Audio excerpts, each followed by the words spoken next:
Padre, y del Hijo, y del Espíritu Santo. Una palabra tuya, Señor. Una palabra tuya, Señor. Una palabra tuya, mi Dios. Bastará con solo tu voz sanarme. Una palabra tuya, Señor. Una palabra tuya, mi Dios. Bastará con solo tu voz sanarme. Y estoy aquí, mi Dios, entregando mi corazón. Y estoy aquí, mi Dios, entregando mi voz. Y estoy aquí, mi Dios, entregándome en esta oración. Y estoy aquí, entregando mi corazón. Una palabra tuya, Señor. Una palabra tuya, mi Dios. Bastará con solo tu voz sanarme. En el nombre del Padre, y del Hijo, y del Espíritu Santo. Adelante, don Pablo. Muchas gracias, Víctor. Buenas noches con todas, hermanas, hermanos. Comencemos hoy nuestra reunión ya acostumbrada de los jueves y continuamos con nuestro estudio del Evangelio según Juan, capítulo 6. Voy a subir la presentación que compartimos. Antes de comenzar, como ya quedamos, quisiera dar la oportunidad para algunas intervenciones de ustedes en la medida en que lo consideren. La idea es que haya un pequeño espacio para que ustedes planteen alguna duda o comentario de lo que ya hemos visto hasta la reunión anterior y en general, ¿no? Alguna duda que les surge y que quisieran compartir, sería bueno plantearla, ¿no? De su lectura, de su estudio, de su reflexión total. ¿Todo claro? ¿Todo clarito? Si es así, de verdad, hay que felicitarnos. Pero si no, hay que preocuparnos, ¿no? Porque si tienen dudas y no las plantean, imagínense que viniera un examen. Yo voy al examen con dudas, me jalan, ¿no? Entonces, en este caso estamos entre adultos, ¿no? No se trata de estar tomando examen, pero se trata de aprender bien, bien. Por eso les digo, ¿no? Si tienen dudas, hay dos caminos. El más fácil, pero no lo usa nadie o casi nadie, es enviarme un WhatsApp. En el transcurso de los días, hasta el próximo jueves, me pueden mandar un WhatsApp a mi correo personal, perdón, a mi WhatsApp personal, que ustedes tienen todo el número, y plantean su inquietud de manera privada. Entonces yo les contesto también de manera privada, y si veo que el tema es recurrente, ya lo podemos compartir, como se ha hecho alguna vez ya, ¿no? Esa es una forma. Y la otra es, en un momento como este, empezando la reunión, nos damos unos minutitos y a ver, un tema que haya surgido como duda, como inquietud, o un comentario, un alcance que quieran dar. Pero eso enriquece muchísimo. La otra es ponernos en el plan pasivo nomás, que sería lo mismo grabarlo y pasarse la grabación, ¿no? No, la idea es estar en vivo, es poder interactuar. Entonces, a ver, ¿alguien que quiera plantear algo?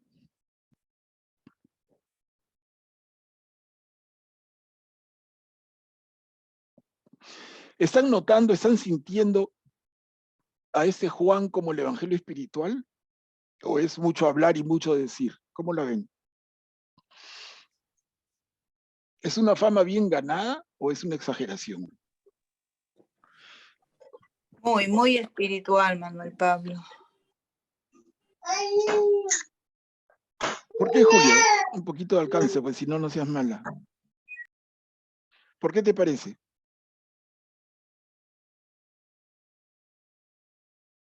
Me parece porque cuando él habla de Jesús, profundiza su mensaje.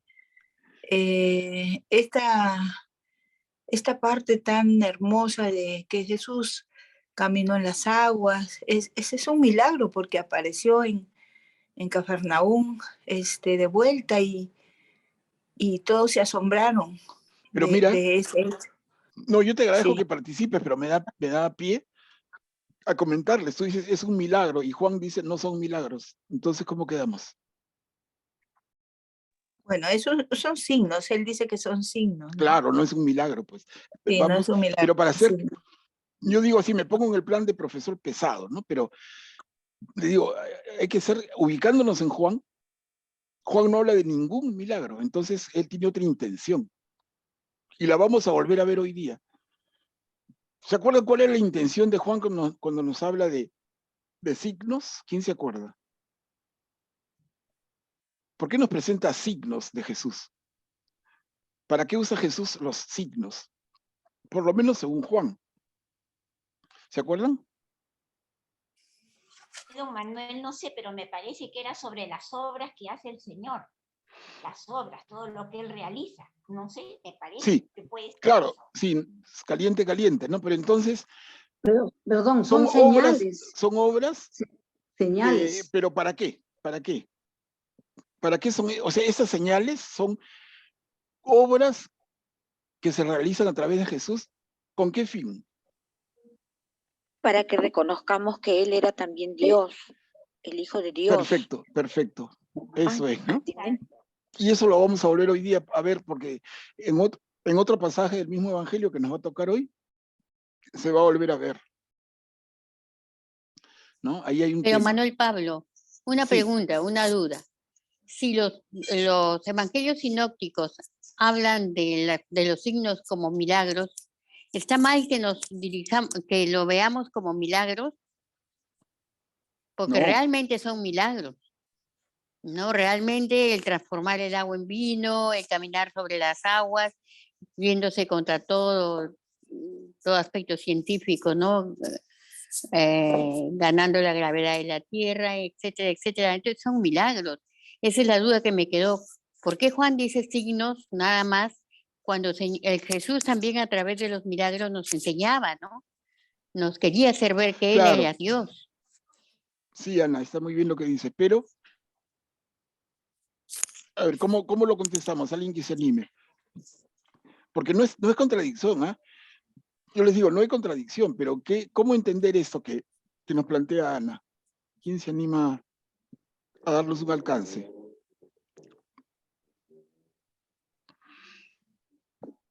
Por ejemplo, creo que Él sanó el día de guardar, ¿no? El Sabbat. Él lo pudo hacer en cualquier día, pero lo que querían era dejar un signo para establecer que Él tenía todo el poder y todo como Hijo de Dios y como Dios verdadero, ¿no? Claro, Carmela. Ahora, cuidado, siempre, yo digo, poco a poco vamos a acostumbrarnos y tampoco es que seamos perfectos. Pero miren, cuidado como decir, Dios le ha dado todo el poder. Es una tentación hablar así, pero en un sentido estricto no es correcto, porque Él es Dios. O sea, yo digo, si Él es Dios, ¿cómo es que Dios le ha dado el poder? No, entonces dice, no, es que Él es el Hijo de Dios. Cuidado, ¿no? Él es Dios. Lo que pasa es que Dios tiene 3 personas, Padre, Hijo y Espíritu Santo. Entonces, si Él es Hijo del Padre, pero Él es Dios, Él es tan Dios como el Padre y tan Dios como el Espíritu Santo. Entonces, por eso les pasé en días pasados, fuera de sesión, pero para complementar la formación que vamos teniendo, les pasé el tema del Espíritu Santo, de acuerdo a lo que señala el catecismo de nuestra iglesia. Eran como 7 páginas, si no recuerdo mal, con una serie de artículos que son todos, porque los busqué todos del grueso catecismo, saqué todos los artículos en los que se habla del Espíritu Santo. Perdón, de la Trinidad, perdón. Entonces se habla de Dios Padre, Hijo y Espíritu Santo. Se habla del dogma de la Trinidad, cómo fue apareciendo y cómo se incorpora, y cómo se formaliza, en determinados concilios de la iglesia, ¿no? Entonces es bueno que ustedes lo lean y lo miren y lo impriman si es posible, lo subrayen, lo marquen, lo resalten, porque es información fundamental. Es información y formación. Son cosas que tenemos que ir poco a poco asimilando. Y sobre todo la urgencia a través de que Juan nos habla de una manera tan especial del Padre y el Hijo y el Espíritu. Cuando Jesús dice, sí, y lo vamos a ver después, ¿no? Pero si quieren ir al Padre, háganlo a través mío. Si quieren conocer al Padre, ya lo están viendo, ¿no? Entonces, eso puede llegar a desconcertar cuando uno tiene en su cabeza un poquito, de manera un poco cuadriculada, como decir, no, Dios es Dios Padre. Jesús es el Mesías, Hijo de Dios. En ese momento hacemos lo que sería, en términos de lo que el catecismo señala, sería una herejía. Miren. Porque es una verdad, pero no completa. Porque Jesús es hijo de Dios, claro que es hijo de Dios, pero también es Dios. Jesús es Mesías, pero es Dios. Y el Padre es Dios, pero también el Espíritu Santo es Dios. Ese es el ya tan mentado misterio de la Trinidad, que para cualquiera que no tenga formación cristiana es incomprensible. Nosotros lo aceptamos como un dogma de fe, pero tampoco la razón humana, ni por muy cristiano que seas, te permite comprender cómo uno son tres y tres son uno. Es difícil, pero por eso les digo, vamos poco a poco, pero tienen que hacer su esfuerzo. Y se van a dar cuenta cómo, de repente yo mismo, ¿no? Cuando hablamos, se nos confunde, o sea, se nos va la lengua y confundimos. Pero poco a poco, porque con Juan vamos a ir una y otra vez a ese tema. Bueno, había una manito levantada, creo. Sí, Sí, adelante. Magdalena, yo quería decir que creo que en los signos significan que para Dios es nada imposible, que es todo posible para Él.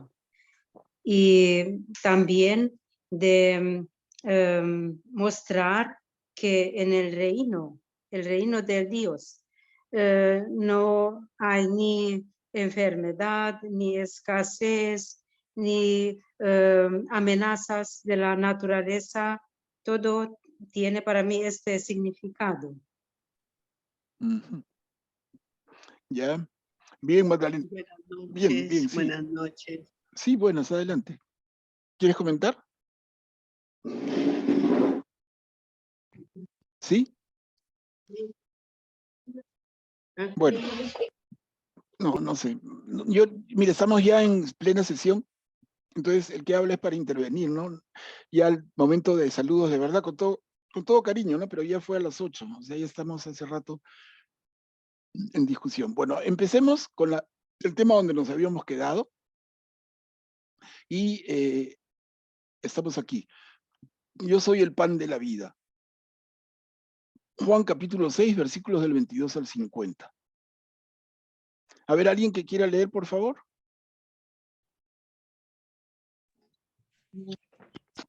Yo leo.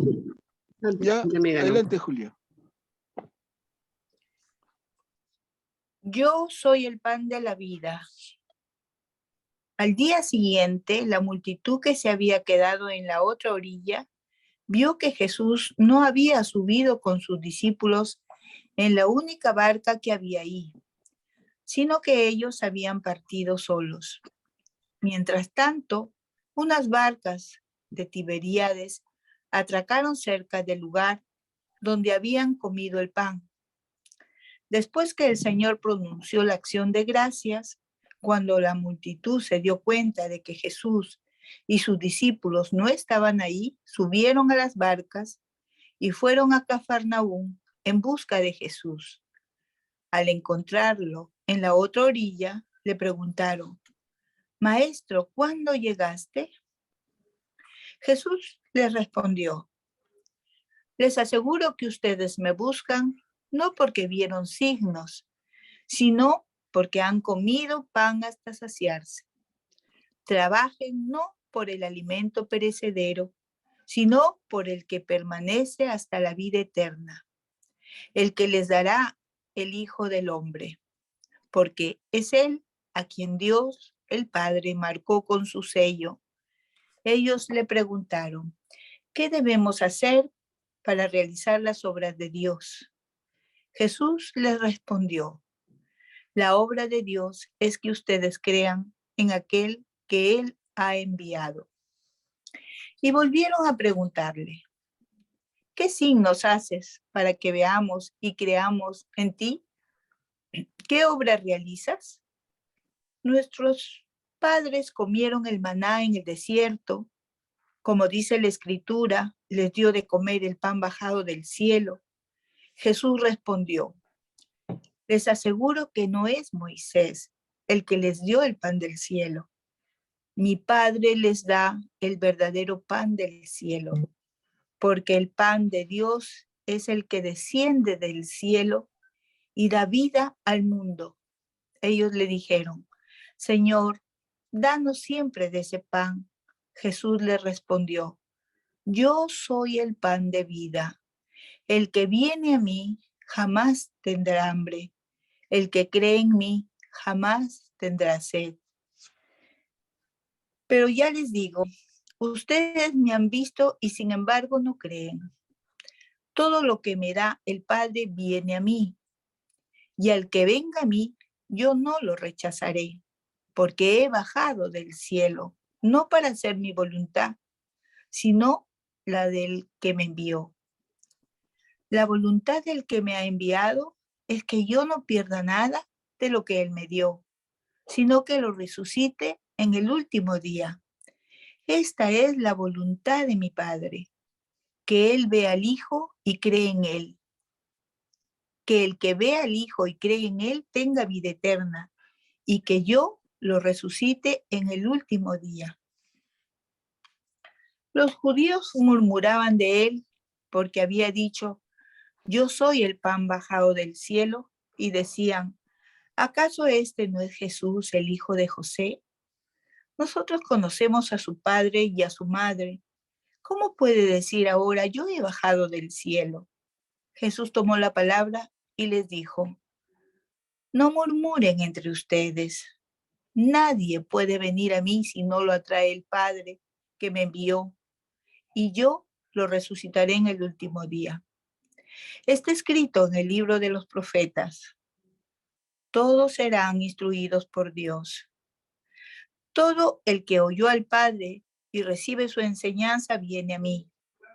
Nadie ha visto nunca al Padre, sino el que viene de Dios. Solo Él ha visto al Padre. Les aseguro que el que cree tiene vida eterna. Yo soy el pan de vida. Sus padres en el desierto comieron el maná y murieron. Pero este es el pan que desciende del cielo para que aquel que lo coma no muera. Bien, Julia, muchísimas gracias. ¿Algún comentario, hermanos? Miren, de ese texto tan rico. ¿Yo puedo comentar? Adelante, Emiliano. Bueno, buenas noches. Sí, pues efectivamente yo soy el pan de vida y ahí es el mismo Jesús, por supuesto, ¿no? Pero estamos viendo a la vez que también usa la palabra enseñanza, que ese es un procedimiento y es un poco difícil comprender. Los mismos discípulos no entendían. Claro que ellos le daban una interpretación literal, pero él se refería a él. Él es el pan y por lo tanto tenemos que tener fe, pero para tener fe tenemos que, lo que estamos haciendo ahora, ¿no? Conocer su palabra. Ese es lo importante. Gracias. Gracias, Emiliano. Miren, y a propósito de lo que comenta Emiliano, esta perícopa comienza casi pegadita a una anterior que hemos leído, que conocemos como la multiplicación de los panes, ¿no? ¿Qué relación establecen, hermanos? Porque ahí se habla de pan y acá también.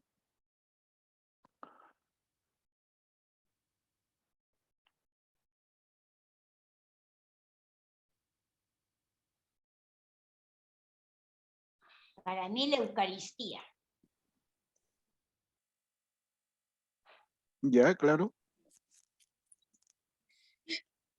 Sí, también para mí, aquí nos está dando la señal de cómo él alimenta a muchísima gente, que es similar a la Eucaristía que recibimos hoy, que recibimos muchísimos, ¿no?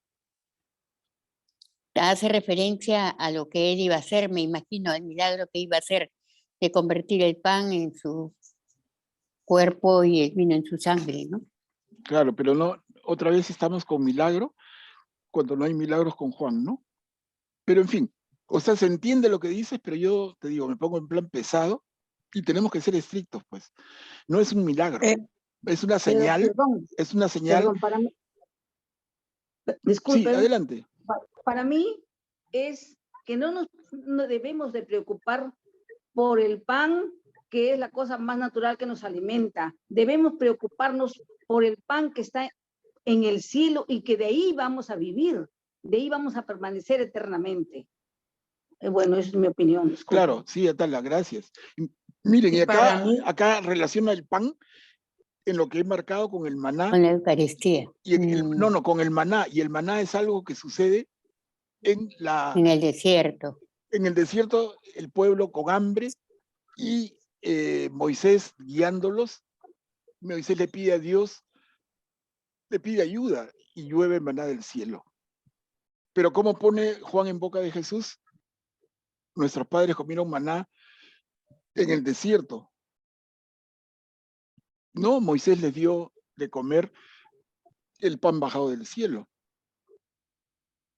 Pero Jesús dice, les aseguro que no es Moisés el que les dio el pan. Mi Padre les da el verdadero pan del cielo. Ahora, Pablo, una pregunta, disculpa. Sí. Aquí yo tengo una duda, ¿no? Dice, yo soy el pan de vida. Sus padres en el desierto comieron el maná y murieron. Pero este es el pan de vida que desciende del cielo para que aquel que lo coma no muera. ¿Cómo podemos entender la vida antes de que Cristo venga? ¿No había igual una vida eterna para ellos? Claro, ¿cómo es que nos enseña la iglesia? ¿No? Jesús, uno de los resultados de la venida de Jesús, de la encarnación de Dios, nos dicen es que se abren las puertas del cielo. O sea, hasta antes de la encarnación, hasta antes de Jesús, su vida, su entrega y su resurrección, las puertas del cielo están cerradas. Eso dice la iglesia, no es ningún invento mío, ¿no? Entonces, ¿cómo quedamos? ¿Cómo queda tu pregunta? O tu duda, ¿no? El asunto entonces quiere decir que ya, Dios envió a su Hijo para que nos enseñe el camino verdadero. No, perdón, para, Lucy, no, es que, disculpa, tenemos que hablar bien. Dios no mandó a su Hijo, si su Hijo es Dios. Perdón, Dios se encarnó. Vino al mundo, encarnó en su Hijo. No, Lucy, no. Perdóname, mira, Dios se encarnó. No es que se encarnó en un hijo que es otro. No, Dios se encarna y Dios encarnado se llama Jesús. Pero no es que Dios manda a su hijo, es una forma de hablar que de verdad se parece a las herejías, no a la formación que queremos lograr. Claro. Por eso yo les insisto, por favor, con todo respeto y con todo cariño, pero hagamos el esfuerzo, no repitamos lo que sabemos desde los 5 años de edad, porque no está bien. O sea, tenemos que ir puliendo, ¿no? Puliendo, haciendo el esfuerzo, porque Dios no manda a su hijo. Por favor, ¿no? Lo digo así y ahí lo dejo, pero piénsenlo para que no digan cosas que luego, les digo, mañana más tarde están con unos jóvenes haciendo catequesis y dicen eso, y se transmite mal, ¿no? Entonces, no es Dios y su hijo, si su hijo es Dios. Pero sí, Ya. perdón, entonces Entonces la regresamos. expresión correcta es que Dios vino encarnado en Jesús. No, Jesús Así no, no tampoco. se encarna en Jesús, porque si no se encarna en ti o en mí, y eso es una herejía, ¿no? No, Dios encarnado, Dios hecho hombre, es bautizado Ya, como Dios Jesús. hecho hombre. Es bautizado como Jesús, pero no es que se encarna en Jesús. Hay herejías desde la época de los primeros siglos que señalaban eso, ¿no? Como que Dios baja y toma prestado el cuerpo de un humano.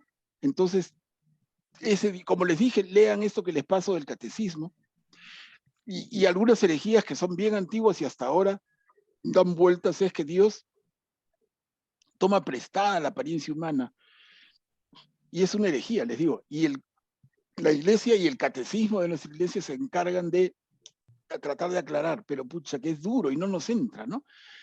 Por eso les digo, por favor, hagan el ejercicio, lean, relean, piensen, vuelvan a pensar, y cuando no, yo les daré así como con palo, pero cariñosamente, ¿no? Ahora, yo me No, voy a está equivocar bien, también. Manuel Pablo. Para Yo me eso voy a equivocar estamos también. acá, para aprender. No, lo que yo digo, ¿cuál es la correcta expresión que nosotros debemos manejar? Dios encarnado, ya. Encarnado, pero en un ser humano, no. No, mira, si encarnado en un ser humano, se parece más a la herejía de que Dios toma prestado un cuerpo. Cuidado, ¿no? No, yo estoy de acuerdo, Lucy, cuando dices, estamos acá para aprender. Pero yo me tengo que poner un poquito pesado, porque si no les hago ver, no vamos a aprender y vamos a estar repitiendo. No, ya sé, está ¿no? bien. Por eso te digo que ya debemos acostumbrarnos a hablar en forma correcta. Por eso digo yo, ¿cuál es la forma correcta de expresarse para no entrar en este problema de que estamos hablando mal? Pero ¿Cuál es Manuel la forma Pablo, correcta? perdón, cuando Sí. decimos que se encarnó en María, María es un ser humano. No, ¿acaso Dios se encarnó en María? No. No. se encarnó. No hablamos de la encarnación, la anunciación y encarnación de Jesús en No, pues María.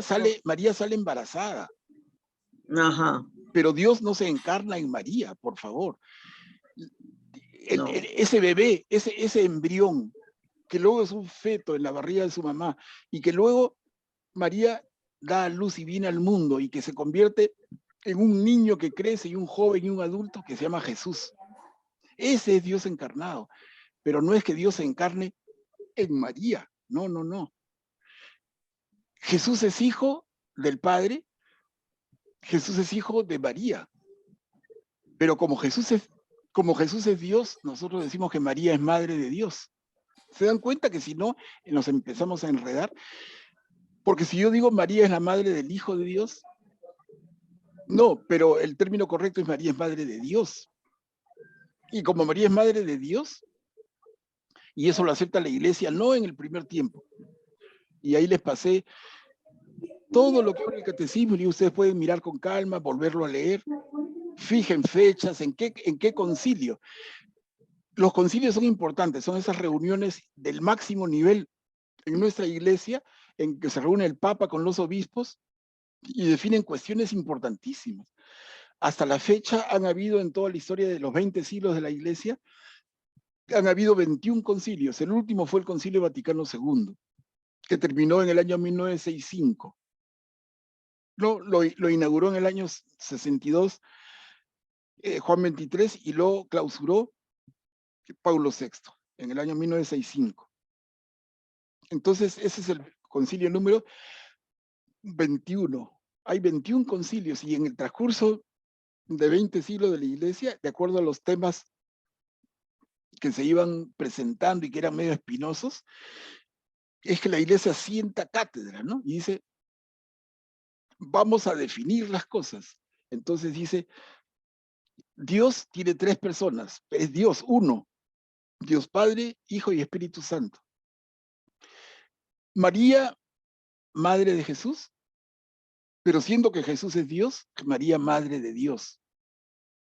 De ahí viene esa expresión tan conocida que el Teococos, ¿no? La madre de Dios. Y luego,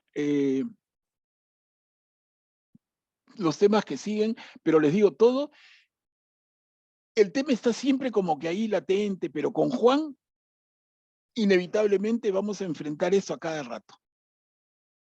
Por eso yo digo, si en algún momento nos tenemos que poner pesaditos con el tema de comprender hasta donde sea posible la Trinidad, es ahora. Porque con los otros evangelios no pasa nada, ¿no? Jesús es el Mesías, Jesús es el Hijo de Dios, no pasa nada, pero cuando ahora decimos con Juan Jesús es Dios, ahí la cosa se pone más difícil. Y lo vamos a seguir viendo, les digo.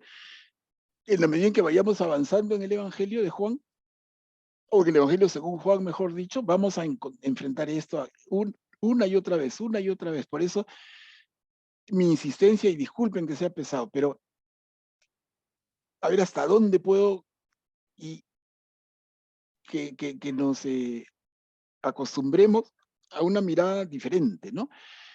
Como que más completa, digamos, más en el sentido trinitario, ¿no? No es el Dios, Jesús, el Hijo de Dios. Eso es parcial.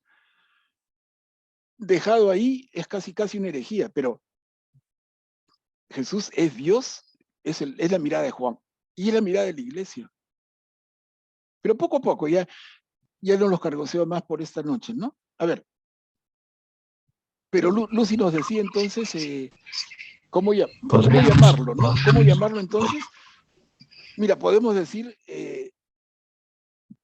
Dios Hijo, es una forma correcta, porque hay Dios Padre, Dios Hijo y Dios Espíritu, o Dios Espíritu Santo, ¿no? Entonces, llamar Dios Hijo a Jesús es correcto. Llamarle Dios encarnado es correcto. Llamarle Dios es correcto.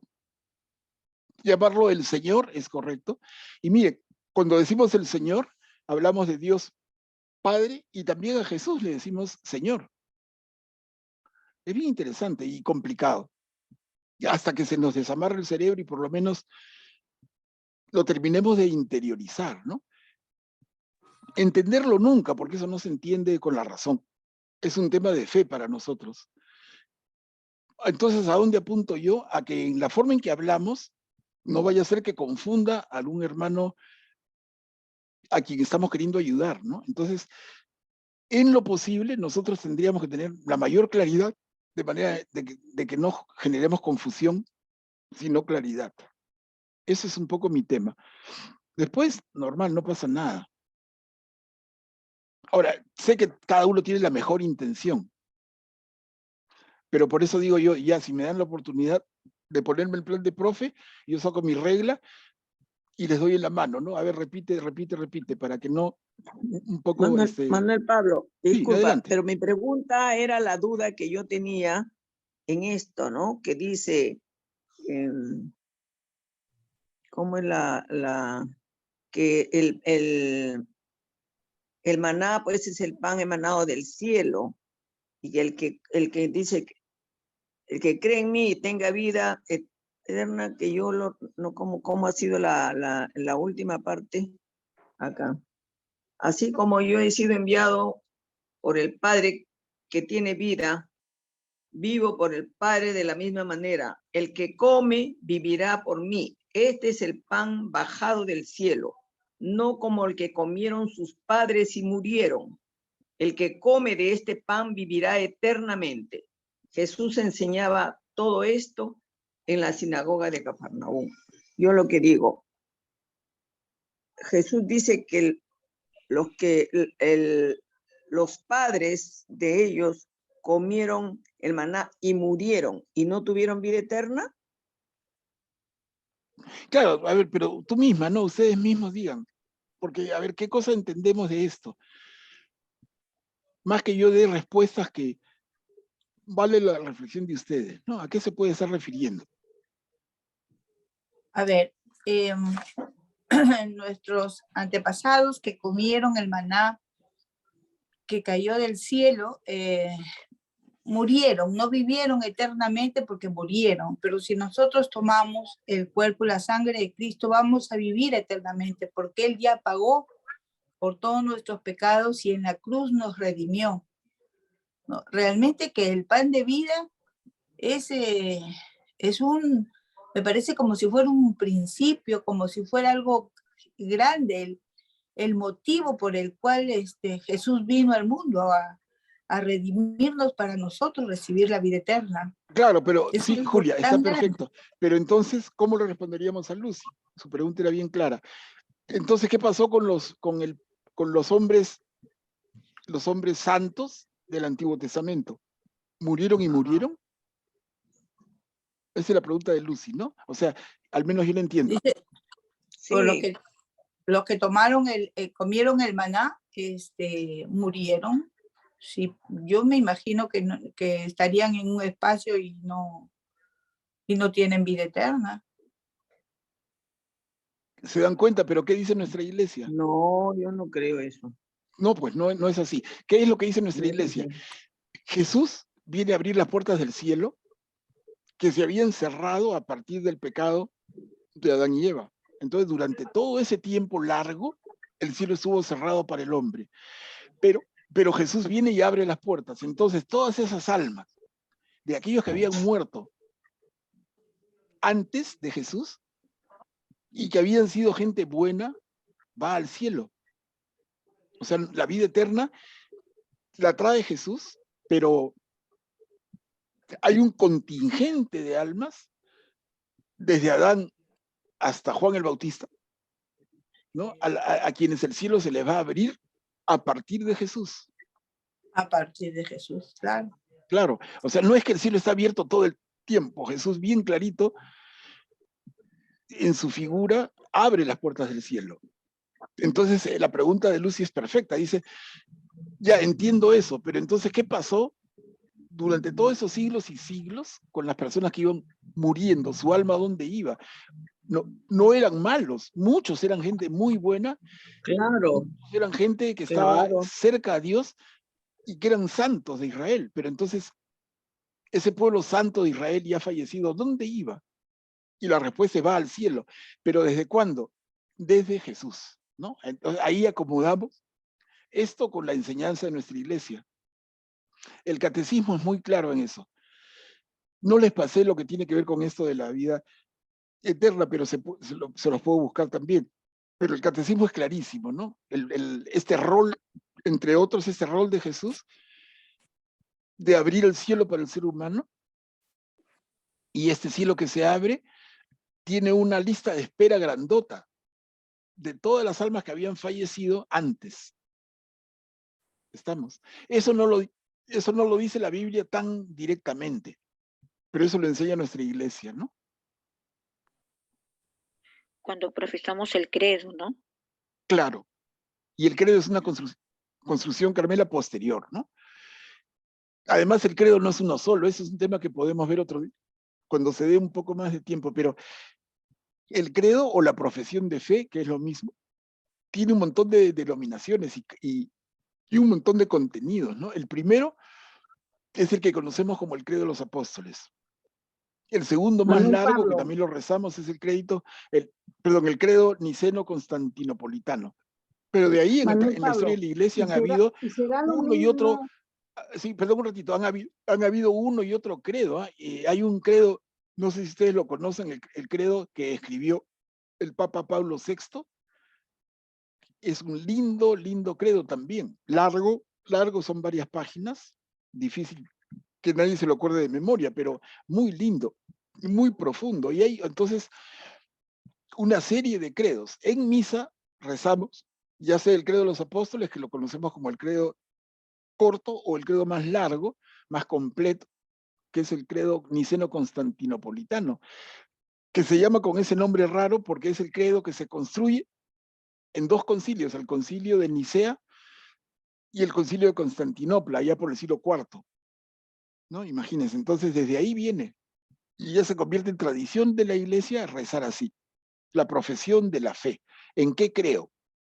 ¿No? ¿En qué creo? Yo creo en tal. Entonces, esa declaración de fe, o profesión de fe, como se llama en términos más estrictos católicos, o credo. Pero poco a poco vamos relacionando las cosas y les digo poco a poco para que no se mareen del todo y no me agarren cólera, pero tenemos que ir avanzando en hacer más sólidos los conceptos, ¿no? Manuel Pablo, al hablar de las puertas del cielo que se abrieron, ¿estamos hablando también de la resurrección?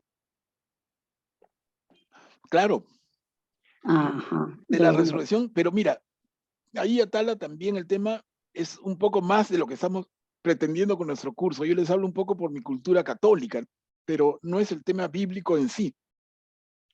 Aunque los especialistas en estos temas se basan en la Biblia enteramente, ¿no? De una manera magistral, tienen un conocimiento y un manejo tremendo. Pero ellos nos hablan, y también nosotros lo debemos conocer en nuestra formación católica, ellos nos hablan de dos juicios, ¿no? Cuando uno fallece hay un juicio particular, y luego al final de los tiempos hay un juicio universal. Entonces, ahí entra este tema. Entonces, porque uno diría, oye, la persona fallece y su alma se va a un sitio esperando hasta que venga el juicio final, pero no es así, ¿no? Porque en el juicio particular, al recién fallecido, el Señor lo llama, ven, ven, compadrito. Ven, comadrita, vamos a conversar. ¿Cómo te fue en la tierra? ¿Cómo te portaste con tus hermanos? ¿Fuiste prójimo o no fuiste prójimo? Y por ahí te juzgan, ¿no? Ese es el juicio particular. Y luego, al final de los tiempos, se habla de un juicio universal. Una gran reunión, pero les digo, esos son temas que ya son más de catecismo, más de doctrina de la iglesia que propiamente de lo que estamos viendo en Juan. Claro, entiendo que inevitablemente un tema jala al otro. Lo entiendo perfectamente.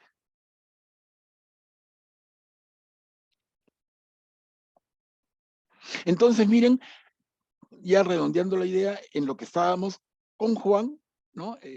Juan pone en boca de Jesús que el tema del maná, ¿no? Entonces, Dios Padre alimentó al pueblo que tenía hambre con maná que caía del cielo, pero no es Moisés el que lo da, sino es Dios Padre que se vale de Moisés. Pero en el caso de la multiplicación de los panes que acabamos de ver, ya con Jesús, el efecto es parecido, ¿se dan cuenta? O sea, Moisés le da pan a esa multitud que es el pueblo de Israel caminando, cruzando el desierto. Jesús le da pan a esta multitud que se ha juntado para escucharlo. Entonces, pan que da Moisés, pan que da Jesús, pero acá se quiere hacer la diferencia. Moisés les dio el pan, pero el que les dio el pan verdaderamente es Dios Padre. Dice, mi Padre les dio el pan. Pero en el caso del pan que da Jesús, es Jesús el que da el pan. ¿Estamos? No sé si les queda claro. O sea, ¿Jesús y Moisés dan pan? No. Jesús dice, yo di pan. Moisés no dio pan. El pan que reparte, entre comillas, Moisés es un pan que da el Padre. A ver, no sé si se entiende.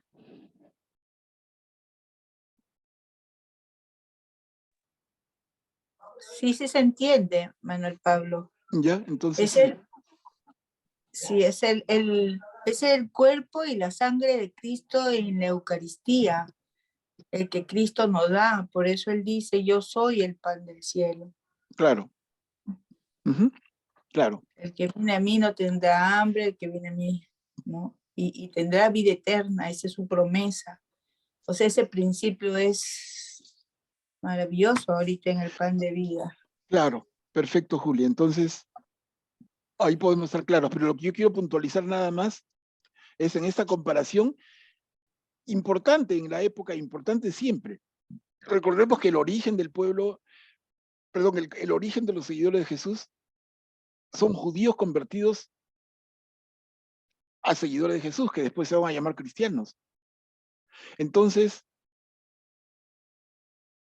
¿cómo tenemos que cuadrar las cosas?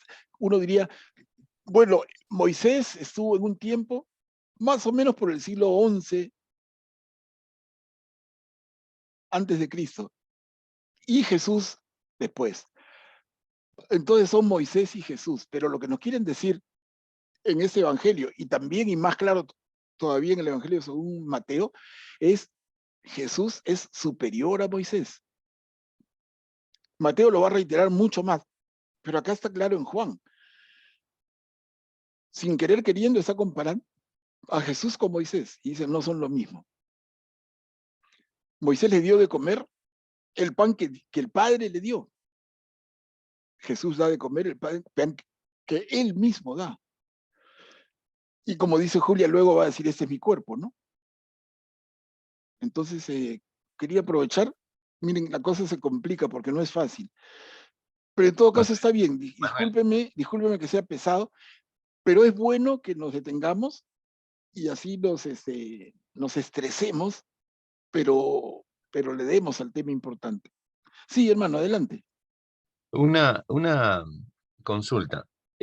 A mí me da la impresión de que cuando Juan habla de todo este pasaje de la vida de Jesús, el tema, hay dos temas ahí. Un pan perecedero, que es el que también entrega Jesús como se entregó el maná, pero Jesús habla de fondo, lo que él busca es que el hombre tenga hambre de Dios. Y él habla de otro pan. Por eso él dice, yo soy la vida, ¿no es cierto? El camino hacia Dios. Pero eso no se entiende así porque el hombre siempre lo mira a Dios como que el que le va a satisfacer sus necesidades. Y por eso se queda más en los milagros. Y por eso también recuerdo cuando le dice a los apóstoles, no se preocupen de que los demonios se les sometan y de los milagros que hagan, sino que su nombre es escrito en el libro de la vida. O sea, que tengamos hambre y sed de Dios, que es el mensaje central de que crean en Él, ¿no es cierto? Es perfecto. No el pan que les da. Claro, ya estás llevándolo al punto más elevado, Félix, y está perfecto, ¿no? Entonces, ¿de qué pan habla Jesús? Perfecto. ¿No? Porque siento que los signos son manifestaciones del poder de Dios, del amor de Dios al prójimo, ¿no? ¿Y para qué se dan? Para hacer testimonio. Oye, como decía, ya lo vimos y lo vamos a volver a ver, ¿no? Cuando Jesús dice, ¿quién da testimonio de mí? Y ya en lo que leímos era, un testimonio da Juan, el Bautista. Y el otro testimonio lo da Dios Padre en las obras que Jesús realiza en su nombre, ¿no? Es signo de eso, es perfecto. Y este pan, entonces, entendido así como nos dice Félix, ya en sentido último es el pan espiritual. Y en ese sentido es un pan de vida, ¿no? Un pan de vida eterna. El que coma de este pan no ha de morir. Y ese pan es la palabra. Y ese pan es Dios mismo. En el sentido de la Eucaristía. Cuando en la comunión nosotros comemos el cuerpo de Cristo, ¿no? Nos hacemos uno con Él. Comemos de ese pan de vida eterna. O sea, todo ya está calzando, ¿no? A ver, damos un poquito más, porque sigue con el mismo tenor, miren. ¿Alguien que nos ayude? Quien come mi carne y bebe mi sangre, tiene vida eterna. ¿Yo puedo leer, Manuel Pablo? Claro, Katia, gracias. Quien come mi carne y bebe mi sangre, tiene vida eterna. Yo soy el pan vivo bajado del cielo. El que coma de este pan vivirá eternamente, y el pan que yo daré es mi carne para la vida del mundo. Los judíos discutían entre sí diciendo, ¿cómo este hombre puede darnos a comer su carne? Jesús le respondió, les aseguro que si no comen la carne del Hijo del Hombre y no beben su sangre, no tendrán vida en ustedes. El que come mi carne y bebe mi sangre tiene vida eterna, y yo lo resucitaré en el último día, porque mi carne es la verdadera comida y mi sangre la verdadera bebida. El que come mi carne y bebe mi sangre permanecerá en mí y yo en él. Así como yo, que que he sido enviado por el Padre, que tiene vida, vivo por el Padre. De la misma manera, el que come vivirá por mí. Este es el pan bajado del cielo, no como el que comieron sus padres y murieron. El que coma de este pan vivirá eternamente. Jesús enseñaba, perdón, Sí, está bien. esto en la sinagoga de Cafarnaúm. Gracias, Katia. ¿Ven cómo se complementa con lo anterior? Especialmente con lo que aportó al final Félix, ¿no? Pero en general, cuando hablamos de la Eucaristía, relación directa. Entonces, ese pan de la multiplicación de los panes, la carne de Cristo, la Eucaristía, hablamos de lo mismo, ¿no? Y el que come de ese pan vivirá eternamente.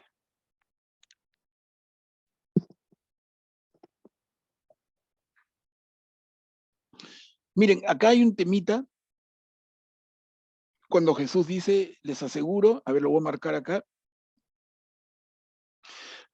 les aseguro que si no comen la carne del Hijo del Hombre y no beben su sangre, no tendrán vida en ustedes. Eso produce una reacción bien fea en bastante gente en aquella época, según podemos ver en los otros evangelios también. ¿Por qué? Porque hay gente que no entiende esto y piensa que es por poco una invitación al canibalismo, ¿no? Entonces hay gente que venía simpatizando con Jesús, que venía siguiendo a Jesús, y que cuando escucha esto se dan media vuelta.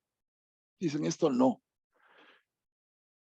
¿Quién es este loco que dice que coma su cuerpo, que beba su sangre? No lo entienden, ¿no? No lo entienden. Entonces el grupo de seguidores de Jesús que había venido creciendo, a partir de este momento sufre una retracción, se hace más chico. Hay bastantes desertores. Pero es que tampoco no es que lo tengan tan claro. Eso se va a llegar a entender definitivamente en qué momento. En el momento de la resurrección de Jesús. Va a ser recién a partir de Jesús resucitado que todo lo anterior de su vida se interprete ya de la manera clara y correcta. Aquí de verdad, es un jaloneo para sus seguidores. Jesús les encanta, lo siguen, se desilusionan, se confunden. Los mismos apóstoles, en más de un momento están confundidos, ¿no?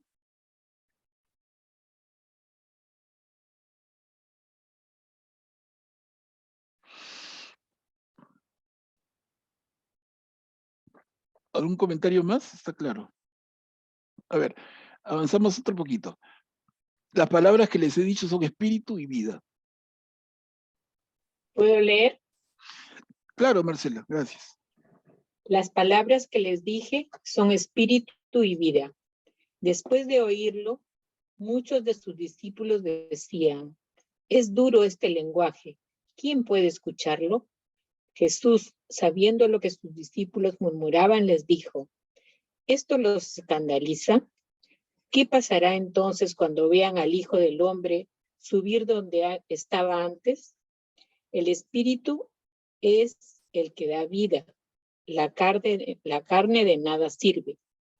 Las palabras que les dije son espíritu y vida. Pero hay entre ustedes algunos que no creen. En efecto, Jesús sabía desde el primer momento quiénes eran los que no creían y quién era el que lo iba a entregar. Y agregó, por eso les he dicho que nadie puede venir a mí si el Padre no se lo concede.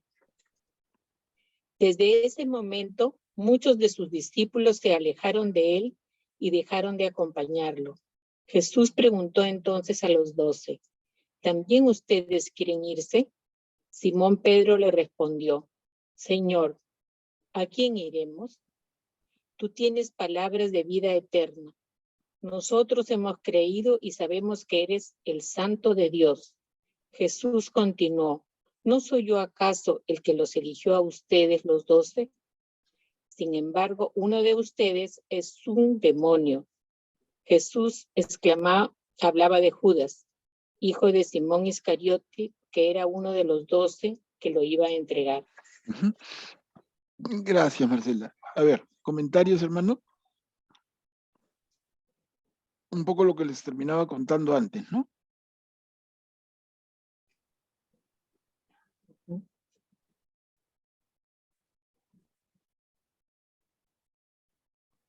Es duro este lenguaje.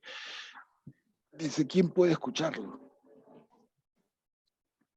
Y en el segundo párrafo termina diciendo, ¿no? Desde ese momento, muchos de sus discípulos se alejaron de él y dejaron de acompañarlo. No pueden, es una información que no pueden procesar. No es fácil. ¿Con qué elemento? Eso se va a ver clarísimo, repito, a partir de la resurrección de Jesús. La resurrección le da luz a la poca claridad que podía haber habido en la mente de la gente, ¿no? Es a partir de la resurrección que todo se entiende. Y no solamente la vida de Jesús, se entiende también todo el Antiguo Testamento. Ese proceso, ese momento que es el más importante de nuestra fe, que es la resurrección de Jesús, le da sentido a todo. A todo. Explica todo. A partir de ese momento es que los apóstoles y discípulos van a reflexionar y van a decir, ok, ahora entiendo esto, entiendo lo otro, entiendo aquello, ¿no? Incluso yendo pues 800 años antes, entiendo a qué se refería el profeta Isaías. Todo cobra claridad, pero recién a partir de la resurrección. Ahora, ¿cómo es que Juan puede escribir así? Ya sabemos, ¿no? Porque Juan escribe su evangelio 70 años después de la resurrección de Jesús. No está adivinando nada. Juan escribe después de la resurrección y bastante después, 70 años después. La cosa está bien madura, bien pensada, bien digerida. Pero escribir así, en el momento mismo de la vida terrena de Jesús, era poco menos que imposible. ¿Quién tenía esa claridad, no? Nadie. Salvo Jesús mismo. Nadie la tenía, nadie tenía ese entendimiento.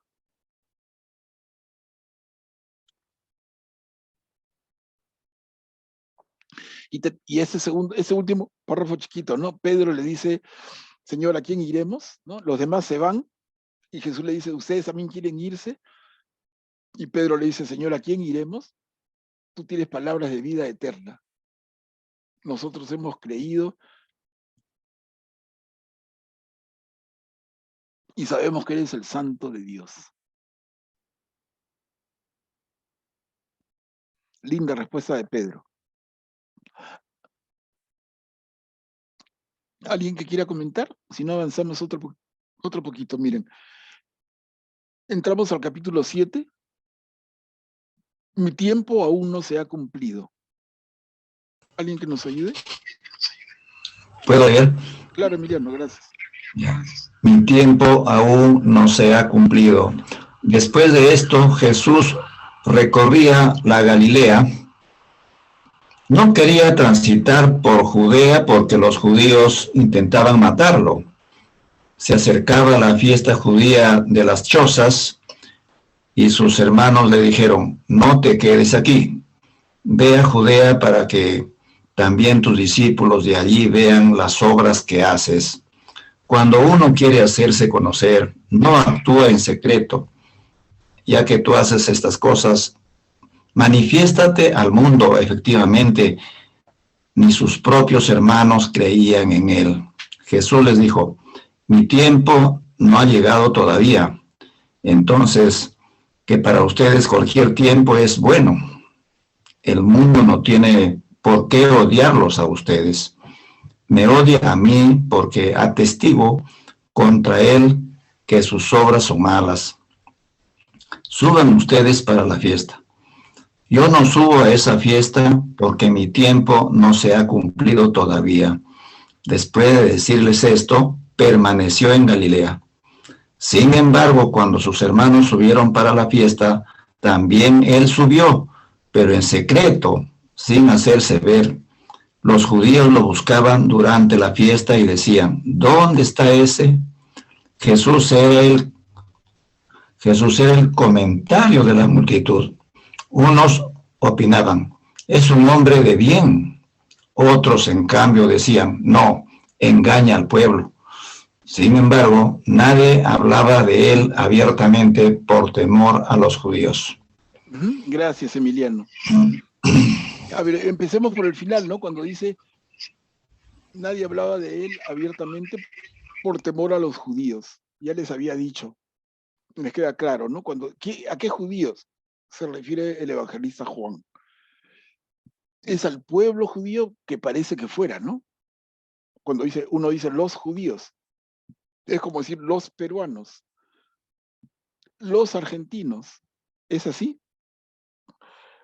Y sabemos que no. ¿No? Yo les decía como clave de lectura, cuando en el Evangelio según Juan veamos los judíos, nuestro cerebro tiene que leer los dirigentes de los judíos. No es la población entera de judíos, es el grupo de dirigentes. Y particularmente los sacerdotes.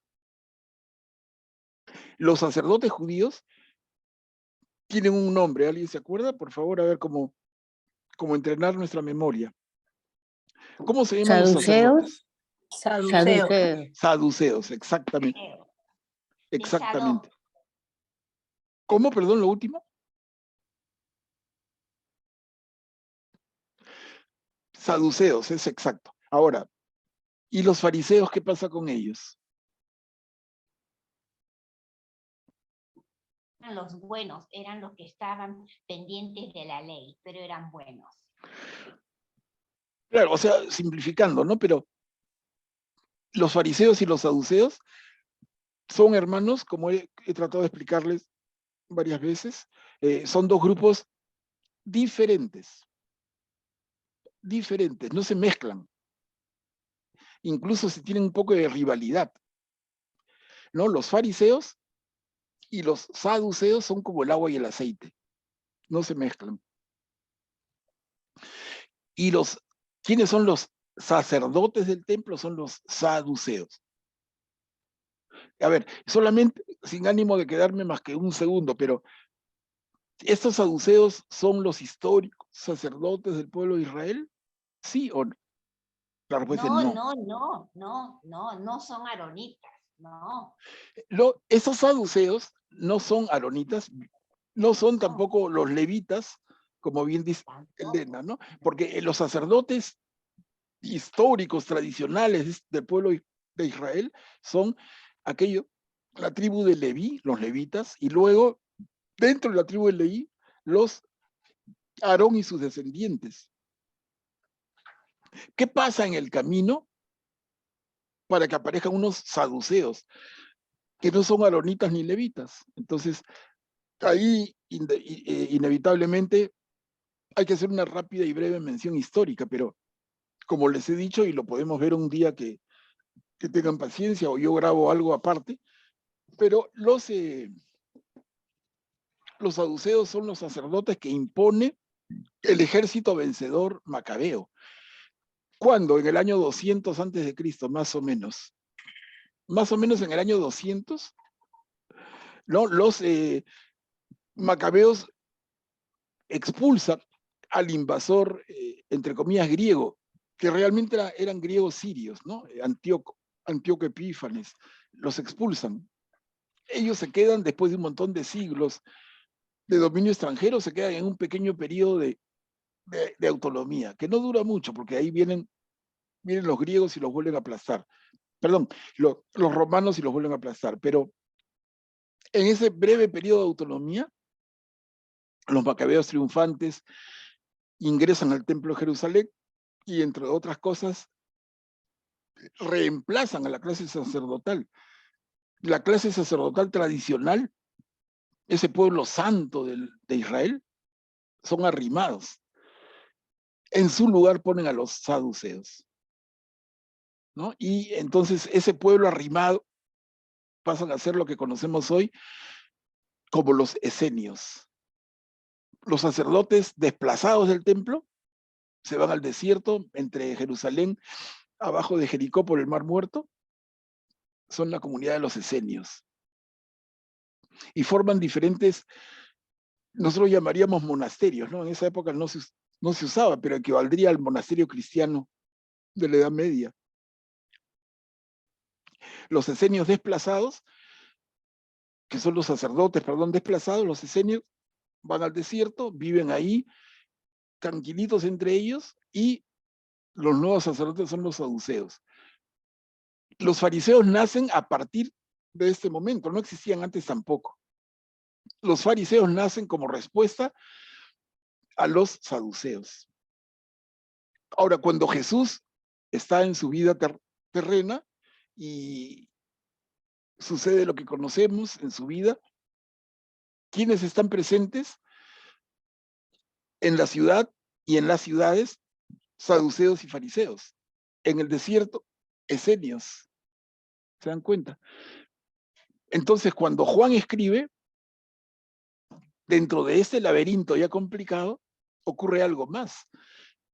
Juan escribe en el año 100, pero en el año 70, o sea, 30 años antes de que Juan escriba su evangelio, se produce la destrucción del templo de Jerusalén por parte del ejército imperial romano.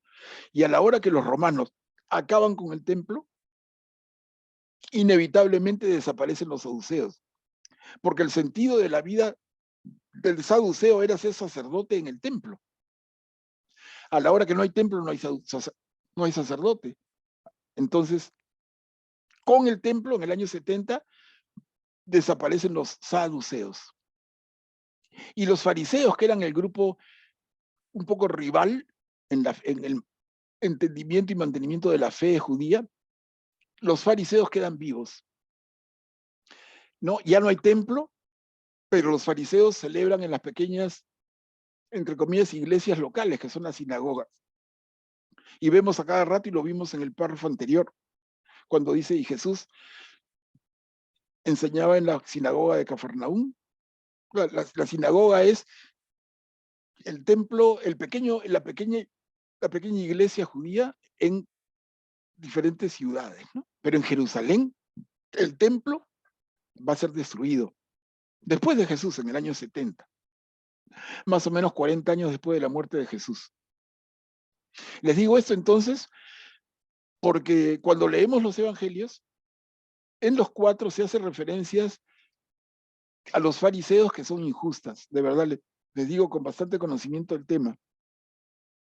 Lo que pasa es que el autor escribe después de que han ocurrido los hechos, ¿no? Entonces, para él, en el tiempo que vive, ya no hay saduceos. Entonces mezcla a los fariseos como que fueran parte de lo mismo. Y en algún momento lee, ¿no? Saduceos y fariseos se pusieron de acuerdo para matar a Jesús. Esos patas nunca se ponían de acuerdo. Saduceos y fariseos nunca se ponían de acuerdo, ¿no? Entonces, bueno, lo podemos seguir viendo. Incluso les puedo pasar algún material para que lo estudien un poquito más. Pero va por ahí la cosa. Por eso, por ejemplo, cuando Pablo de Tarso, en su origen Pablo es un fariseo y se convierte sin ningún problema en seguidor de Jesús. A los saduceos normalmente no les pasa eso, ¿no? Incluso su formación en la religión y en la fe judía no tiene nada que ver con la formación de un fariseo. El fariseo es profundo, interpreta. El saduceo es un pata de rito, de templo, es parte de la élite gobernante, pero que no conoce mucho, ¿no? Acá en esta perícopa dice, se acercaba la fiesta de las chozas. ¿Se acuerdan que hablamos en algún momento de 7 fiestas judías? Una de las 7 fiestas es la fiesta de las chozas. De repente no les suena, pero para ayudarlos les digo, la fiesta de los tabernáculos es la misma, ¿no? Tabernáculos, chozas o también tiendas. Léase por tiendas, carpas. O sea, al final de cuentas, todo esto son lo mismo. ¿Cómo se celebraba la fiesta de las chozas? Lo que se recordaba en esto es el tiempo que estuvieron los judíos en el desierto con Moisés. Eso se va a recordar cada año. Y entonces, ¿cómo se va a celebrar esta fiesta? La gente deja sus casas y por una semana se va a vivir en carpas, que arman en la plaza de la ciudad o en el exterior de la ciudad. Arman carpas, arman un campamento. No un campamento como cuando a veces hemos tenido la experiencia de irnos a la playa, o irnos al campo y armar carpas, ¿no?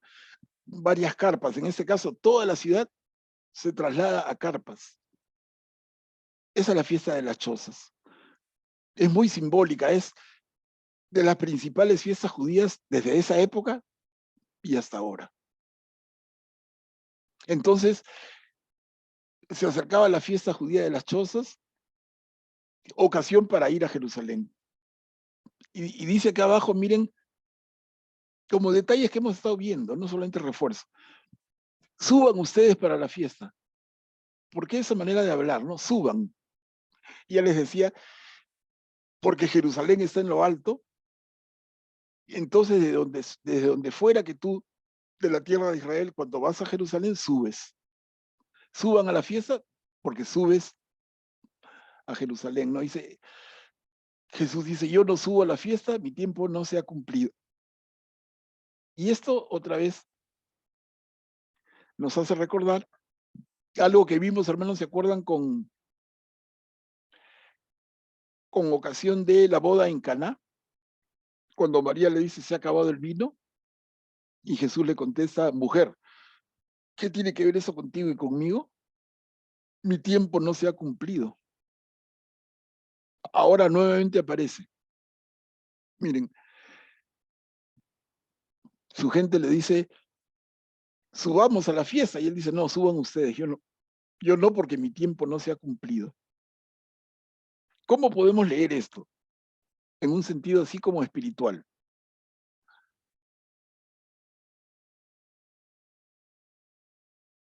Jesús ya había ido a Jerusalén antes. Miren cómo podemos entender esa palabra. Yo no subo a esa fiesta porque mi tiempo no se ha cumplido todavía.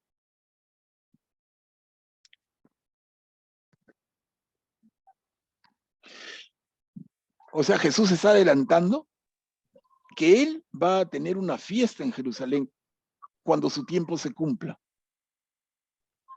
¿Ok? Lo leemos al revés. Yo subiré a esa fiesta, a la fiesta en Jerusalén, cuando se cumpla mi tiempo. ¿Y cuándo se cumple el tiempo de Jesús? Cuando a él lo entregan. Cuando él, un poquito después, La pasión, Jesús en la cruz. Pasión y muerte. Sí, pues. Jesús en la cruz, exacto. Sí. Para fijarlo más. No es en el momento de la entrega, pero estamos ahí calientitos, ¿no? Es en el momento de la cruz. En el momento de la cruz se cumple el tiempo de Jesús. En ese momento Jesús va a poder decir, mi tiempo se ha cumplido. Pero entonces diríamos, ¿cómo? Otra vez me desconcierto, ¿no? Porque digo, si Jesús dice acá, yo no subo a esa fiesta porque mi tiempo no se ha cumplido todavía. Entonces, cuando mi tiempo se cumpla, subiré a la fiesta, pero resulta que la fiesta es la cruz. ¿Qué pasó, no? ¿Se dan cuenta cómo tiene su cuota grande de desconcierto? No es fácil. Tú dices, ¿cómo la pasión de Jesús es una fiesta? Y eso nos deja pensar, por lo menos nos deja pensando, ¿no? La mirada de Juan. Su padre tenía sus planes ya hechos, establecidos en qué fecha se iba a hacer Jesús ir a la cruz, ¿no? A ser sacrificado. Sí, claro, claro. Pero, ¿por qué llamar a eso fiesta? Les digo, para que no necesariamente elaboren una respuesta, pero para que lo sientan, ¿no? Para que sean conscientes de ese problema. Cuando el tiempo de Jesús se cumpla, Jesús va a subir a la fiesta. Sube porque es en Jerusalén. ¿Y qué pasa? En el momento de su tiempo cumplido, la cruz. Y repito, ¿es la cruz una fiesta? Miren cómo... Y la respuesta les adelanto, ¿no? Lo vamos a ver con mucha fuerza más adelante, pero la respuesta es sí. Y me van a decir, ¿cómo? Horror, ¿no? Pero tanto horror como que, oye, coman mi carne y beban mi sangre. Horror, canibalismo. Ahora, ver la cruz como fiesta, horror. Pablo va a escribir, ¿se acuerdan? Que la cruz es escándalo para los judíos. Y adelantando un poquito nada más una palabra. Cuando Juan, más adelante, nos presente la escena de la cruz, nos va a presentar a Jesús en su trono. Miren, en la mirada de Juan, el evangelista, en la mirada de Juan, la cruz es el trono de Jesús. En la cruz, Jesús muestra su gloria. Y uno dice, caramba, ¿cómo es esto? Ese momento terrible. Lo clavan, el dolor es intenso, la agonía es atroz y muere. ¿Eso es gloria? ¿Eso es fiesta? ¿Eso es trono? Y nuevamente la respuesta es sí, hermanos, ¿no? Estamos entrándole a Juan, pero eso se va a ir poniendo más y más fuerte y nos hace un signo de interrogación en el cerebro, ¿no? Entonces aquí les doy como una pista para que no nos mareemos, y es que tenemos que diferenciar a Juan de los otros evangelios, porque no los 4 evangelios, o sea, los 4 evangelios nos hablan de Jesús, pero no de la misma manera. Y la mirada que tiene uno y otro evangelio son diferentes. Encontramos, adelantando, a un Jesús en el evangelio según Marcos, o según Mateo, a un Jesús que sufre en Getsemaní, en la pasión, que sufre. En Juan no. Pero les digo, lo vamos a ver y ustedes con sus propios ojos. En Juan no hay eso. En Juan Jesús es un hombre proactivo. Da el paso adelante. Dice, ¿a quién buscan? A Jesús yo soy. ¿No? En ningún momento se doblega, en ningún momento suda sangre, como nos cuentan Marcos o Mateo. La pasión de Jesús en la mirada de Juan tiene profundas diferencias que vamos a ir entendiendo y que responden al propósito del evangelista. No es que, total, ¿quién tenía razón? Marcos o Juan, no. Siempre hay que ver qué cosa es lo que quiere transmitir uno y el otro, ¿no? Eso es lo que... Pero les digo, inevitablemente vamos a adelantar para que vayamos dándole todo el peso que va teniendo lo que estamos viendo.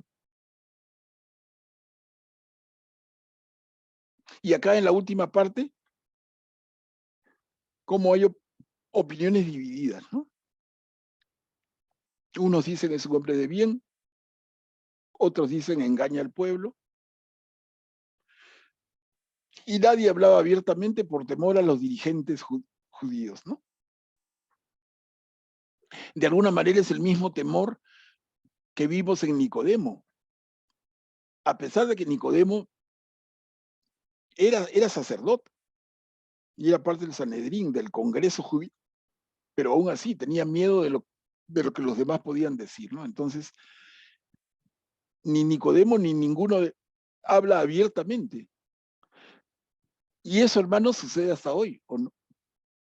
¿Cuántos de nosotros que no tenemos la amenaza de que nos crucifiquen o nos apedreen, pero igual cuánto tenemos temor, vergüenza de hablar abiertamente. Señor, yo creo, pero salvo que esté en misa, me amarro el hocico, ¿no? Con nadie, pucha, qué roche. Mire, o sea, pasaba en el tiempo de Jesús y pasa ahora. Y quizás nos pasa a nosotros. Eso no significa, y también es un tema que podemos volver a tratar después con más tranquilidad, pero eso no significa hablar como loquito en todas partes que voy, porque finalmente puedes conseguir un efecto contrario al que buscas, ¿no? Anda a una reunión, mañana es el cumpleaños de una amiga, van las señoras y de frente, hola, bien, les vengo a hablar de Jesús. Pucha, un buen grupo de señoras te dejan hablando sola, ¿no? Entonces hay que tener cuidado y hay formas y formas, ¿no? Como dice el propio Jesús en otro momento, cuidado con escandalizar, ¿no? No hay que escandalizar, hay que ser prudentes.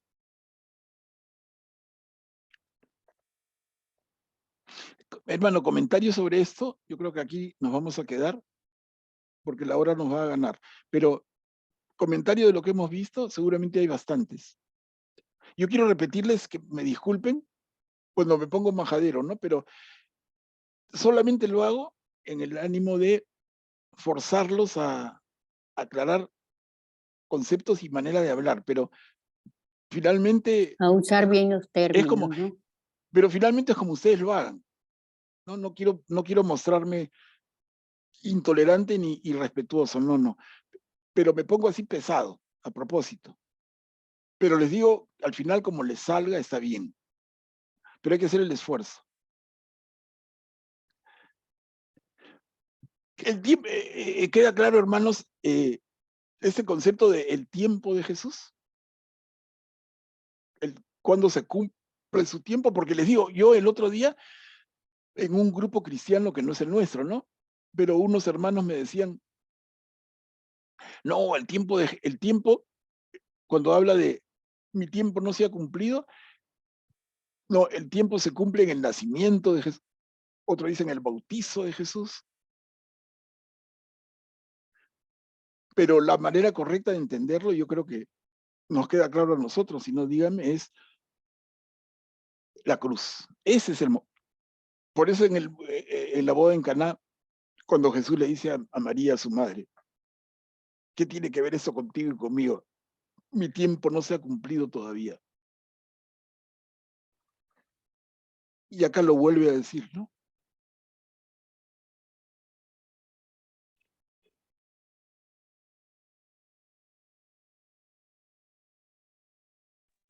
Don Manuel, disculpe, esto del tiempo de Jesús puede ser, yo al menos pienso, puede ser que la gloria de Jesús es justamente porque cumplió con todo lo que el Padre le había encargado. Además es una gloria porque nos lleva a todos al cielo. Él nos abre la puerta para estar con el Padre, nos reconcilia con el Padre. Es una gloria porque Él consiguió lo máximo y entregó todo por el Padre. Y así nos lleva a todos al cielo. Bueno, disculpe, don Manuel, no entiendo. Sí, Elena, está bien. Yo añadiría, ¿no? O sea, entregó todo por el Padre, yo diría más. No sé, a ver qué les parece. Entregó todo por nosotros, ¿no? El Padre estaba feliz de verdad.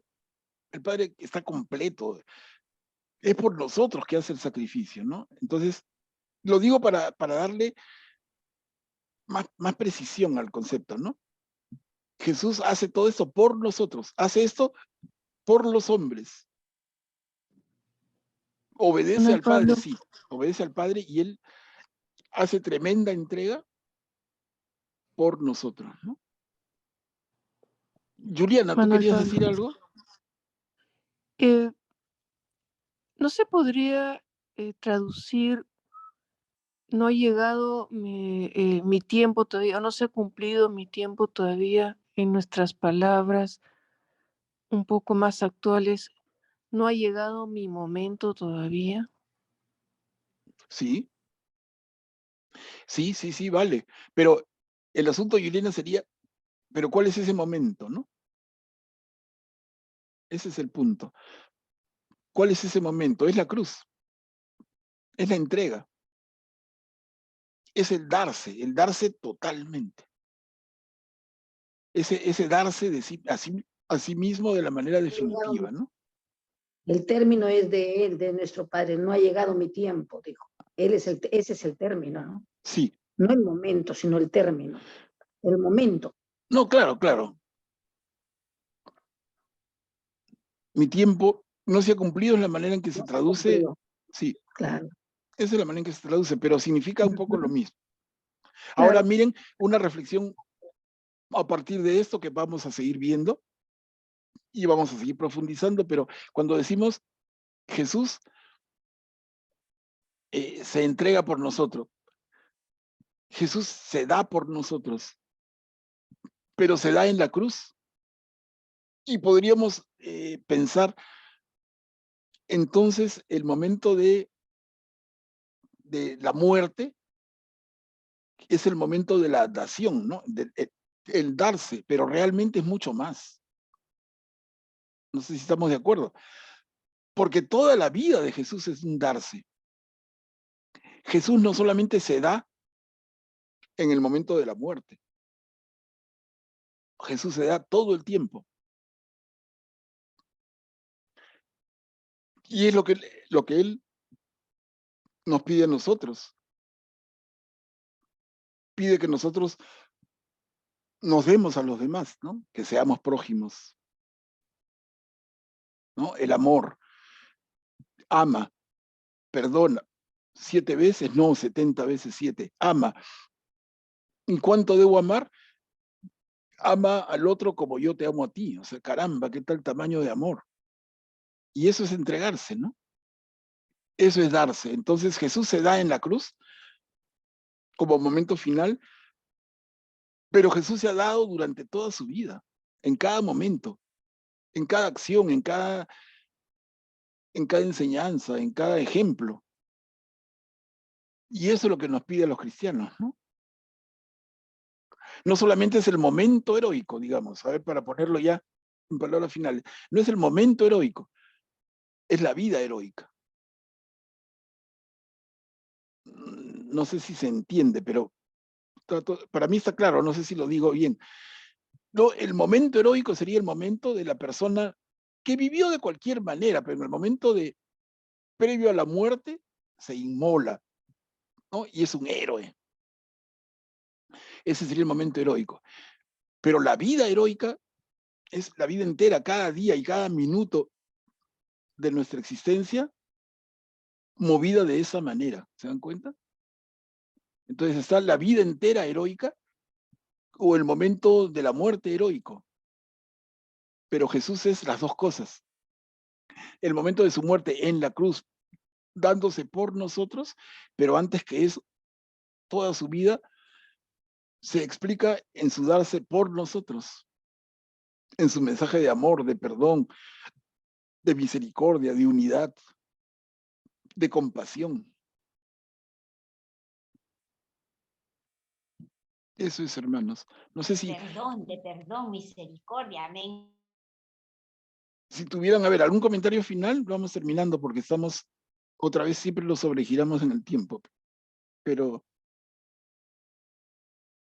miren, no hemos avanzado mucho, pero a la vez creo que es bueno, ¿no? Porque los conceptos estamos dándole y dándole y dándole hasta que se nos metan al cerebro, pero con todo, ¿no? Que no se olviden nunca.